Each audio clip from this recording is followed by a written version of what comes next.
नमस्कार, मैं हूं आपके साथ में श्वेता गर्ग और आप देख रहे हैं वो टीवी न्यूज। और एक बार फिर से वक्त हो चला है उत्तर प्रदेश की खास खबरों का। मुगलसराय तहसील के ताहिरपुर में और बल्कीपुर गांव में प्रस्तावित बंदरगाह निर्माण के लिए जमीन अधिग्रहण का प्रशासनिक प्रयास सोमवार को ग्रामीणों के तीव्र विरोध के चलते विफल हो गया, जब बिना पूर्व सूचना के पहुंची प्रशासनिक टीम को न सिर्फ खाली हाथ लौटना पड़ा, बल्कि उनके साथ आए बुलडोजर को भी ग्रामीणों ने गांव से बाहर कर दिया। दरअसल डीडीओ नगर के एसडीएम अनुपम मिश्रा, तहसीलदार लेखपाल, थाना अध्यक्ष और अन्य अधिकारी के साथ भूमि पर पहुंचे थे। जैसे ही प्रशासनिक टीम ने कार्य शुरू करने की कोशिश की, ग्रामीण सैकड़ों की संख्या में एकत्र हो गए और नोटिस की मांग की। टीम नोटिस नहीं दिखा सकी, केवल यह बताया गया कि यह जमीन बंदरगाह परियोजना के लिए चाहिए और इस पर ग्रामीणों का गुस्सा भड़क उठा और उन्होंने जमीन पर किसी भी प्रकार की छेड़छाड़ से इनकार कर दिया। गांव वालों ने स्पष्ट किया कि जब तक उन्हें भूमि अधिग्रहण कानून 2013 के तहत उचित मुआवजा और पूर्व सूचना नहीं दी जाती है, वे 1 इंच भी जमीन नहीं देने देंगे।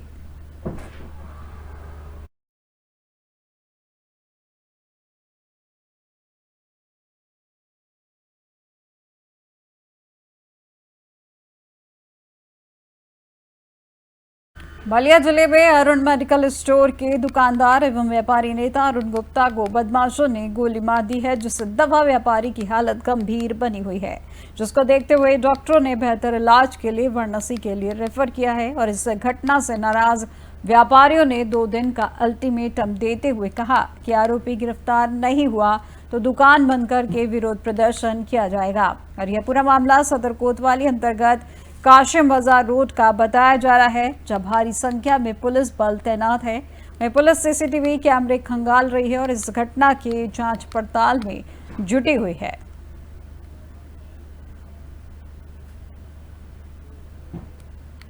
साढ़े 8 बजे कोई बाइक सवार से आया और पीछे से मेरे फादर हैं, उनका नाम अरुण गुप्ता है, उनको गोली से पीछे की तरफ से मार के वो लोग चले गए। अरुण गुप्ता को गोली लगने की सूचना मिली है, उस पर हम लोग आए हैं। क्या कंडीशन है उनके? कंडीशन उनका बहुत दयनीय है, गंभीर है और गोली उनका जंघे में फंसा है पीछे और बनारस उनको भेजा गया है। ये घटना कब घटी थी और कहाँ पे? सुबह घटी है, 8:30 बजे सुबह घर पे ही कहाँ टहल रहे थे, घर पे ही अपने। कौन लोग थे, आखिर क्या वजह रही? अब जो भी हो, अब अनजान जो भी हो, मतलब जो भी दुश्मन हो, उसको 2 दिन के अंदर अगर गिरफ्तार नहीं किया जाता है तो पूरा दवा संघ, पूरे जिले की दवा दुकान बंद कर दी जाएगी जब तक पर्दाफाश नहीं होगा। जनपद बलिया में थाना कोतवाली के अंतर्गत रहने वाले अरुण कुमार गुप्ता, जो दवा के व्यापारी हैं, आज सुबह टहलने निकले थे 8:30-9 के आसपास, तो उनको गोली मार दी गई। इस संबंध में पुलिस को सूचना मिलने पर पुलिस तत्काल मौके पर पहुंची और संबंधित व्यापारी को जिला अस्पताल भिजवाया, जहाँ प्राथमिक उपचार के बाद व्यापारी की स्थिति खतरे से बाहर है और उससे बेहतर इलाज के लिए बनारस रेफर किया गया है। इस संबंध में परिजनों के पुलिस संपर्क में और तहरीर प्राप्त करने। गाजियाबाद में आईएमएस कॉलेज डासना के बीबीए के छात्र पर हुई जानलेवा हमले के मामले में पुलिस ने 5 आरोपियों को गिरफ्तार किया है। और बताया जा रहा है कि बीती 15 मई को परीक्षा देकर बाहर निकले बीबीए अंतिम वर्ष के छात्र ध्रुव त्यागी के साथ 5 युवकों ने लाठी डंडों से मारपीट की थी, जिसमें ध्रुव त्यागी गंभीर रूप से घायल हुआ था। वहीं कॉलेजों के बाहर छात्र ध्रुव त्यागी के साथ हुई मारपीट का वीडियो भी लगातार वायरल हो रहा है, जब मामले में पुलिस ने अगले ही दिन 2 आरोपियों को गिरफ्तार किया था। हालांकि बाद में उन्हें छोड़ दिया गया था। वहीं छात्र से हुई मारपीट के विरोध में त्यागी समाज के लोगों ने बीते कल पुलिस लाइन में धरना प्रदर्शन कर आरोपियों की गिरफ्तारी की मांग की थी। इसके बाद पुलिस हरकत में आई और 5 आरोपियों को पुलिस ने अब गिरफ्तार कर लिया है। इस मारपीट के मामले में छात्र ध्रुव त्यागी को गंभीर चोटें आई हैं और वायरल वीडियो में आरोपी छात्र पर डंडे बरसाते रहे, जब वीडियो में साफ देखा जा सकता है कि हमलावर नकाब लगाए हुए थे और छात्र पर लगातार लोहे की रोड और डंडों से वार कर रहे थे, जिसके चलते छात्र ध्रुव के चेहरे और सिर के शरीर में कई जगह गंभीर चोटें आई हैं और इस समय घायल का इलाज मणिपुर अस्पताल में चल रहा है, जहां छात्र इस समय आईसीयू में भर्ती है।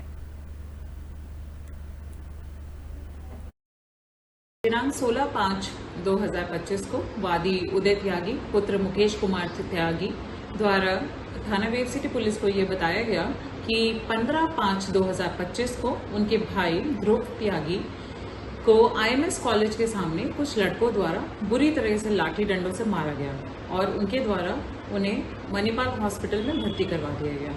तहरीर के आधार पर थाना वेव सिटी पुलिस द्वारा तत्काल संज्ञान लेते हुए अभियोग पंजीकृत किया गया। विवेचना के दौरान कल मेडिकल रिपोर्ट के संज्ञान में लेकर गंभीर धाराओं में इसकी वृद्धि की गई एवं 5 अभियुक्तों को गिरफ्तार कर लिया गया।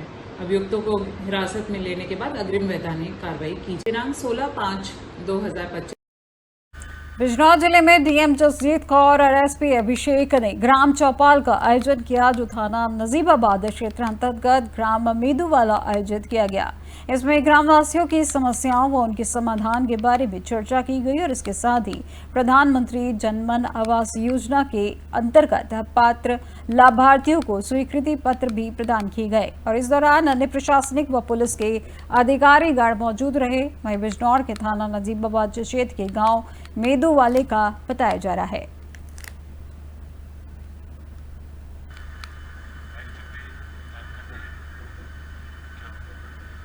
कानपुर में चकेरे स्थित रमा देवी मेडिकल सेंटर में बॉलीवुड की चर्चित फिल्म गब्बर इज बैक का दृश्य सजीव हो उठा, जब एक मृत मरीज का इलाज चलता रहा और उसके नाम पर लाखों रुपए का बिल बनाया जाता रहा।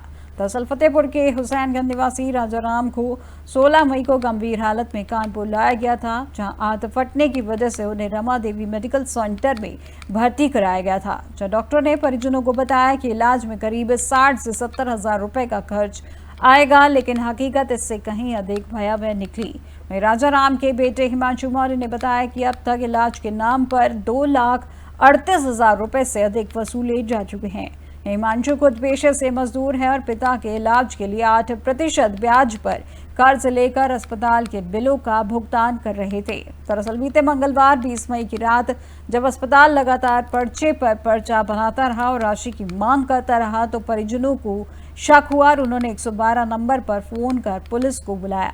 जब पुलिस मौके पर पहुंची और आईसीयू में जाकर देखा गया तो सामने आया कि मरीज की तो पहले ही मौत हो चुकी थी। वहीं हैरानी की बात यह रही कि मौत के बावजूद अस्पताल लगातार इलाज का ड्रामा करता रहा और पैसे ईटता रहा। वहीं परिजनों का आरोप है कि अस्पताल 400 रुपए की पर्ची पर 1400 रुपए तक वसूल रहा था, जहां पर हंगामे के बाद अस्पताल प्रशासन ने पुलिस से कथित सांठगांठ करते हुए परिजनों से कहा कि अब कोई और पैसा ना दे, वहीं शव को एम्बुलेंस से घर भिजवा दिया जाएगा, लेकिन इसके बदले एक लिखित सहमति दे दें कि भविष्य में कोई कानूनी कार्रवाई नहीं करेंगे।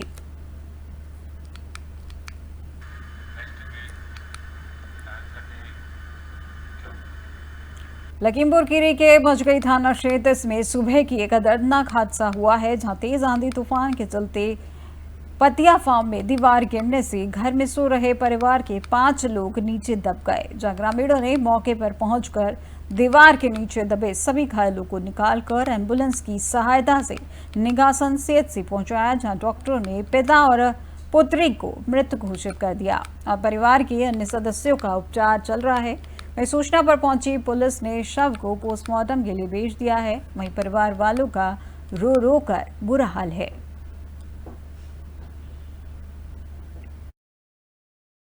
ये सवेरे आंधी आई है, जो आंधी से घटना हुई, दीवार गिर के नीचे आ गए हैं, तो इनके हमारे भाई छोटे को निकाला गया, लड़की को निकाला गया, ये ज़्यादा घायल थे। अब खबर हरदोई से है, जहां पर तमंचे के साथ एक युवक का वीडियो वायरल हुआ है, जहां कमर में तमंचा रखते हुए समय ये वीडियो वायरल हुआ है, जब पूर्व में युवक को तमंचे के साथ पुलिस पकड़ चुकी है। ये पूरा मामला कोतवाली क्षेत्र के हरपुरा गांव का बताया जा रहा है।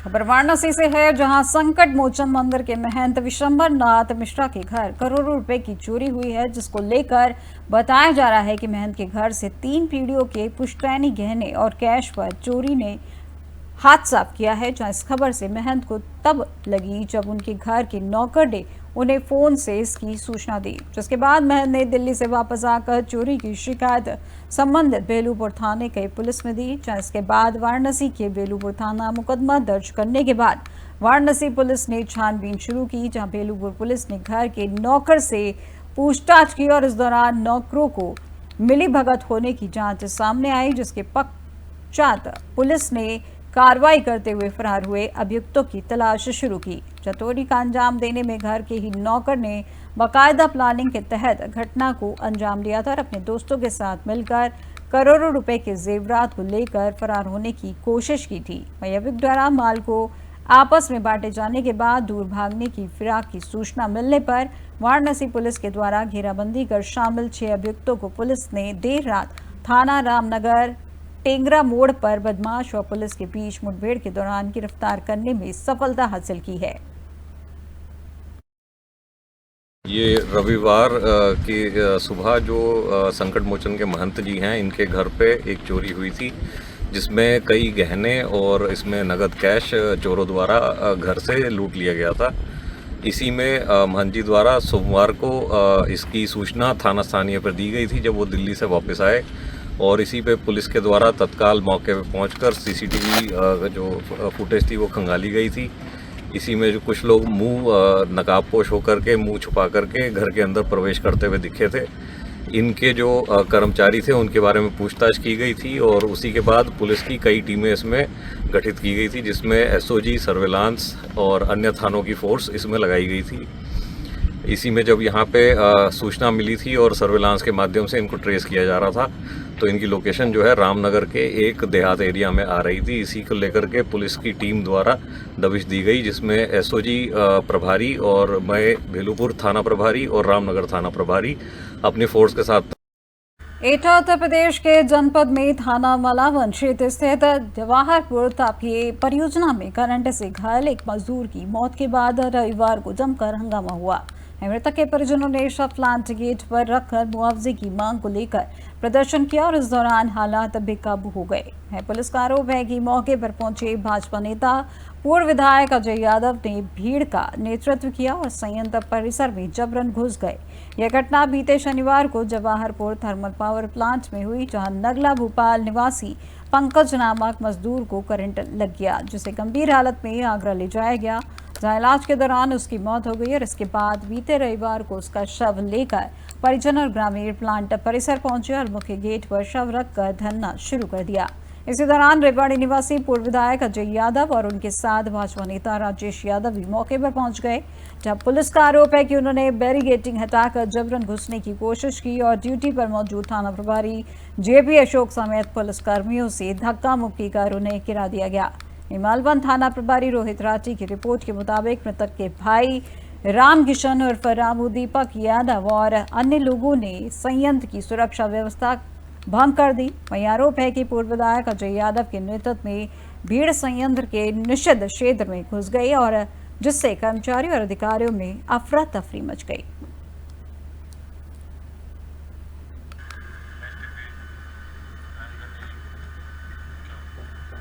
एटा जिले के जिलाधिकारी प्रेम रंजन सिंह के कार्यालय में पहुंचकर दर्जनों व्यापारियों और कर्मचारियों ने लिखित ज्ञापन सौंपते हुए साप्ताहिक बंदी का पालन कराए जाने की मांग रखी।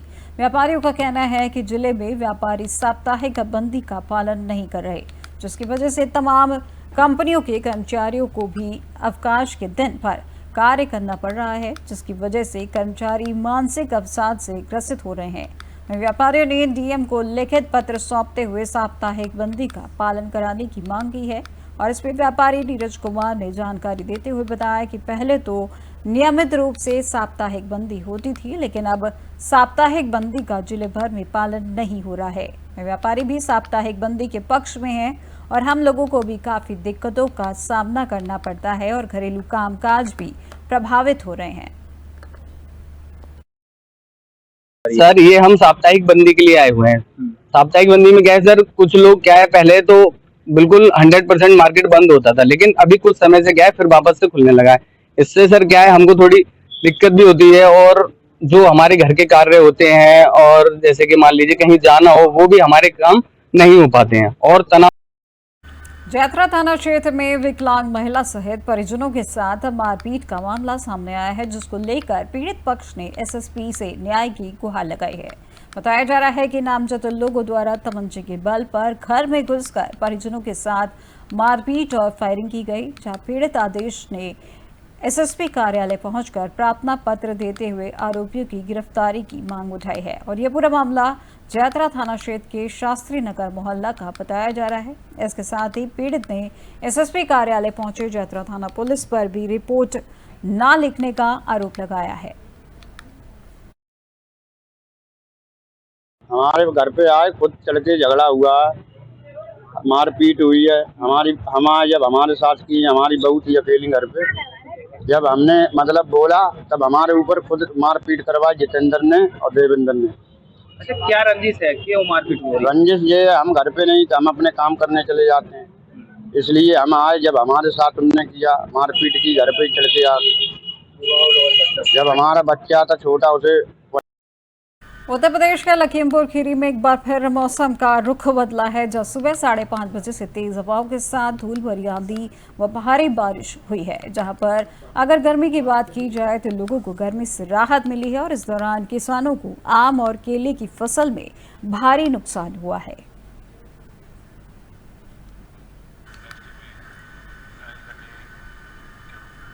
खबर कासगंज से है, जहां जिले में चलती कार में आग लग गई, जो देखते ही कार आग का गोला बन गई और कार सवार लोगों ने कूदकर अपनी जान बचाई है।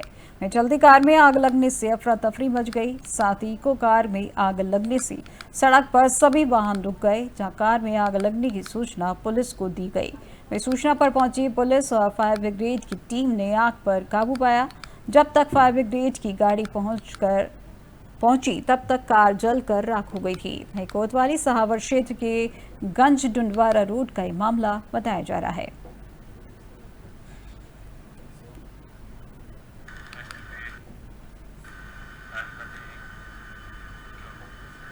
सहारनपुर में देवबंद कस्बे में फ्लाईओवर से युवक और किशोरी ने छलांग लगा दी, जिसमें किशोरी की मौत हो गई, जबकि युवक को जिला अस्पताल में भर्ती कराया गया है। युवक के खिलाफ कई दिन पहले देवबंद थाने में किशोरी के अपहरण का केस दर्ज हुआ था, जहां अस्पताल में युवक ने बताया कि वह अपनी प्रेमिका को लेकर रुड़की, हरिद्वार समेत कई जगहों पर छिपता फिर रहा था। पुलिस उनका पीछा कर रही थी, जहां पुलिस से बचने के लिए दोनों फ्लाईओवर से कूदे थे और इको कार सवार एक युवक और किशोरी सहारनपुर की तरफ से मुजफ्फरनगर जा रहे थे। जब वे फ्लाईओवर पर पिलर नंबर 71 के ऊपर पहुंचे, तभी उनकी कार का अगला टायर फट गया। जब प्रत्यक्षदर्शियों के अनुसार उनकी कार दुर्घटनाग्रस्त हो गई, तभी दोनों कार से उतरे और फ्लाईओवर से नीचे छलांग लगा दी। इसमें दोनों घायल हो गए, जहां पता चलते ही पुलिस सब मौके पर पहुंची, जहां मुजफ्फरनगर अस्पताल ले जाते समय किशोरी की मौत हो गई, जबकि युवक को जिला अस्पताल में भर्ती कराया गया है। जांच में सामने आया कि युवक लखनौती गांव का रहने वाला हर्षित है, जबकि किशोरी देवबंद क्षेत्र के गांव की रहने वाली है, जहां दोनों अलग अलग बिरादरी के हैं। 12 मई को किशोरी के परिजनों ने युवक के खिलाफ बेटी के अपहरण का मामला देवबंद थाने में दर्ज कराया था। तभी से दोनों हरिद्वार और रुड़की आदि स्थानों पर छिपते हुए फिर रहे थे। अस्पताल में भर्ती हर्षित ने मीडिया के सामने बताया कि उनके पीछे पुलिस लगी हुई थी, तभी उनकी गाड़ी दुर्घटनाग्रस्त हो गई थी और पुलिस के डर से ही फ्लाईओवर से वे कूदे थे। थाना देवबंद में विगत 12 मई को एक लड़की, नाबालिग लड़की एक युवक के साथ चली गई थी, जिस संबंध में युवती के परिजनों की तरफ से दी गई तहरीर के आधार पर थाना देवबंद में एक अभियोग पंजीकृत किया गया था। और अभी पुलिस इसमें तफ्तीश कर ही रही थी कि इस बीच जानकारी जो वहाँ के स्थानीय देवबंद के निवासी हैं उनके द्वारा जानकारी दी गई कि वहीं देवबंद पर जो ओवरब्रिज है वहाँ पर एक कार दुर्घटनाग्रस्त हो गई और उससे निकल करके युवक और युवती बाहर आकर के उसी जो हाईवे था। फिरोजाबाद जिले में पुलिस और बदमाशों के बीच मुठभेड़ हुई है, जिसमें दोनों तरफ से चली गोलियों में 3 बदमाश घायल हुए हैं और पुलिस ने घायल अवस्था में मयंक, अमन, पंडित और रोहन यादव को गिरफ्तार किया है। कब्जे से देशी पिस्टल और उसके कारतूस तमंचे बरामद किए हैं। बताया जा रहा है कि बदमाश हत्या के प्रयास के साथ कई मामलों में फरार थे। एसपी ग्रामीण अखिलेश भदौरिया ने इसकी जानकारी दी है। एक लिखित तहरीर दी गई थी, जिसमें मयंक उर्फ सचिन यादव और उसके साथियों द्वारा वादी पर हत्या करने के आशय से फायर करने के संबंध में घटना हुई थी। इस संबंध में थाना दक्षिण पुलिस और सर्विलांस और एसओजी की टीम की द्वारा संयुक्त कार्रवाई की गई। इसी क्रम में आज सूचना मिली थी पुलिस को कि बिहारीपुर लालो रोड पर उक्त अभियुक्त उनका मूवमेंट है। पुलिस ने वहाँ पर अपना चेकिंग अभियान, तलाशी अभियान शुरू किया। इसमें 7-8 व्यक्ति सामने से आते हुए दिखाई पड़ रहे थे। पुलिस ने उनको रोकने के लिए इशारा किया तो वो भागने लगे। पुलिस ने उनको रोकने की कोशिश की। कानपुर समेत पूरे उत्तर भारत में भीषण गर्मी का प्रकोप लगातार जारी है, जहां तापमान दिनों दिन तेजी से बढ़ा है और आगामी 25 मई से शुरू हो रहे नौतपा को देखते हुए प्रशासन पूरी तरीके से सतर्क हो गया है। नौतपा का यह 9 दिवसीय दौर अब की बार लंबा चलने के साथ ही 8 जून तक चलेगा, जिसके दौरान तापमान अत्यधिक बढ़ने की संभावना है और इसी को ध्यान में रखते हुए प्रशासन ने आमजन को राहत देने के लिए कई अहम कदम उठाए हैं। गवर्नमेंट का महीनों पहले आदेश आ चुका है हम लोगों के पास प्रशासन से, तो हमने सभी सीएचसी पे 5-5 बेड और वहाँ पे सारे कूलर, पंखे और बैठने का एरिया, ठंडा पानी पीने की सुविधा और बैठने का जहाँ धूप ना हो, ऐसे हमने इंतजाम कर लिए हैं। और वहाँ पे ORS कॉर्नर भी बना दिया है, जहाँ पे ORS घोल गुलाबा होगा, कोई भी आके पिए। साथ ही हमने जो है सभी सीएचसी में प्रचुर मात्रा में दवाइयाँ रखने के लिए और जितना भी हमारा स्टाफ है उसको ट्रेन कर दिया है। काशीराम हॉस्पिटल में 10 बेड इसके लिए रिजर्व रखे गए हैं। उर्सला में भी 10 बेड हैं, KPM में भी 10 बेड हैं और करीब 20 बेड इसमें जो हमने मेडिकल कॉलेज में सुरक्षित रख लिए। तो लोग क्या करना चाहिए? हाँ, लोगों के लिए हमारी ये एक आपके माध्यम से राय है कि जितना भी पीक आवर्स है, जैसे धूप ज़्यादा होती है 10-11 बजे के बाद, उसमें जो है 5 बजे तक करीब ज़्यादा धूप में ना निकले, सिर पर कपड़ा रखें। साइबर ठगी की दुनिया में हाईटेक तरीका अपनाने वाला एक शातिर ठग आखिरकार पुलिस के शिकंजे में आ गया। थाना साइबर क्राइम पुलिस ने बड़ी कार्रवाई करते हुए ग्वालियर निवासी दुर्गेश सिंह तोमर को गिरफ्तार किया है, जो एक फेक महिला प्रोफाइल और रोबोटिक तकनीक के जरिए लोगों को अपने जाल में फंसाता था। बताया जा रहा है कि दुर्गेश पहले लड़की के नाम से फर्जी सोशल मीडिया अकाउंट बनाता था, फिर लोगों से दोस्ती कर न्यूड फोटो और वीडियो कॉल के जरिए उन्हें फंसा लेता था। इसके बाद टेलीग्राम पर ग्रुप बनाकर एक ही तरह के मैसेज कई लोगों को भेजता था, जिसमें कम समय में ज्यादा मुनाफा कमाने का लालच देकर उनसे इन्वेस्टमेंट कराता था। अब तक करीब 15 से 20 लोगों को निशाना बना चुका है, जहां लगभग 25 लाख रुपए की ठगी कर चुका है। पुलिस ने आरोपी के पास से 1.42 लाख रुपए नगद और 2 मोबाइल फोन बरामद किए हैं। थाना साइबर क्राइम की इस कार्रवाई ने एक बार फिर साबित कर दिया है कि ठग चाहे जितना भी हाईटेक क्यों ना हो, कानून के हाथ उससे भी ज्यादा तेज होते हैं। देखिए, कुछ समय पहले थाना साइबर क्राइम आगरा में एक मुकदमा पंजीकृत किया गया था, जिसमें एक व्यक्ति द्वारा बताया गया था कि ऑनलाइन शेयर मार्केट में इन्वेस्टमेंट के नाम पर उसके साथ में ठगी की गई है। इसी घटनाक्रम के खुलासे के लिए एसीपी हरिपर्वत के नेतृत्व में टीमें गठित कर अभियुक्तों की गिरफ्तारी व मामले खुलासे के लिए टीमें गठित की गई थी। उसी क्रम में एक अभियुक्त जिसका नाम दुर्गेश है, जो कि ग्वालियर MP का रहने वाला है, उसे गिरफ्तार किया गया। अभियुक्त काफी समय से लोगों के साथ धोखाधड़ी कर रहा है। डिजिटल फुटप्रिंट के माध्यम से यह पता चला है कि इस व्यक्ति के खिलाफ देश के अलग अलग राज्यों से लगभग 9 कंप्लेंट रजिस्टर्ड हैं। इसके अलावा कई सारे ऐसे अपराध भी हैं जिनमें कंप्लेंट रजिस्टर नहीं हुई है। इस अभियुक्त का जो मोडस ऑपरेंडी है वो ये था कि उत्तर प्रदेश की अब तक की खबरों में फिलहाल बस इतना ही। देश दुनिया की तमाम जानकारी के लिए देखते रहिए 4TV न्यूज़। नमस्कार।